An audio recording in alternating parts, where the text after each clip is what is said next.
Hey guys, Kraig here, and welcome back to another game devlog. In this one, it's not too crazy, we didn't do too much, but I added windows, which we'll see why those are interesting in just a second. There we go. You see the enemy can see us through the window, just like we can see them, and so it'll chase us, but the window is solid, so obviously it can't come through. And then of course the wall blocks line of sight, and whoop, enemy goes away. We can't see them, they can't see us. A couple other interesting things.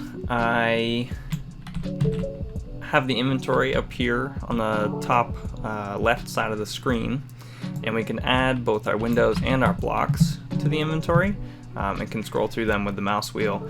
I still haven't fixed the thing where we can place infinite blocks yet, so we could box our little enemy guy in over here. Whoops.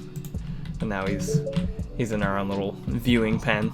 Also, you'll see the collision mask for the window is off a little bit, but one interesting thing with the window, this is why the collision mask is a little weird right now, is that I've got it set up so that it wraps the window around like you see. So this one's at corner angles. The straight ones take precedence over the corner angles. I haven't actually added any like Y-shaped windows or anything yet. If I do, maybe this situation would be resolved, but I don't totally know. Are there windows like that in real life? Maybe. If you guys have thoughts about how windows should look, let me know. But yeah, they'll, well, in sort of weird and unexpected ways here shape themselves. Yeah, but that's a work in progress. That'll get hammered out.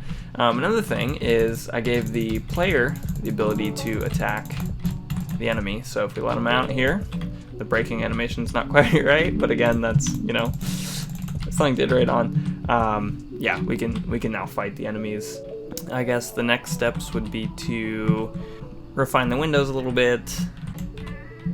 Figure out some of the animations, the things that make it feel like we're really interacting with the world. I think if those things feel nice, then it makes it nice to work on, makes it nice to test. I think it gives you good ideas. So I do think that stuff's important. But I'm also adding new building materials. One thing I want to look into is lights as well, and how lights will work with solid walls versus windows. Yeah, and definitely just new and more interesting building types. If you guys have ideas too, let me know. I'd love to hear it. So if I just walk through a little bit here, so I added health to the enemy and set up a hitbox.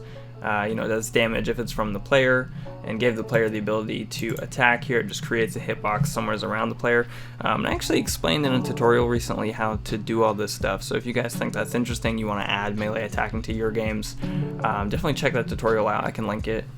Yeah, another thing I did to get the windows to kind of do that, I just have a little script here that's like with the window object, so you can call the script whenever and it'll go through and check all the windows. They're gonna look around themselves and see, hey, is there a solid thing near me that I should sort of form myself to? And if so, here's a variety of different combinations of ways it can sort of wrap itself.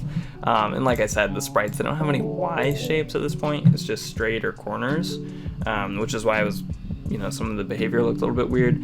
I think I will put Ys in. I just had to test it a little bit and get a feel for it, but I think that would be good. Then it'll shape up and make a little bit more sense. I think maybe the other interesting thing about this one is I gave a way to select things from the inventory, so you can scroll through it with your mouse button, and then it just draws. So I added to the inventory script here, it just draws a little rectangle around whatever's selected, and that's the item that you can place with your mouse.